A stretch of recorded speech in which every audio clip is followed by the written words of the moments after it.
солнце, день чудесный, еще ты дремлешь, друг прелестный. Пора, красавица, проснись, открой сомкнутой негой взоры навстречу северной авроры, звездою севера явись.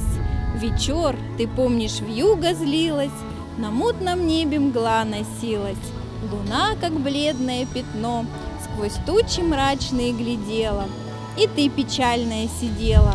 А нынче погляди в окно, под голубыми небесами, великолепными коврами, блестя на солнце, снег лежит, прозрачный лес один чернеет, и ель сквозь иней зеленеет, и речка подо льдом блестит.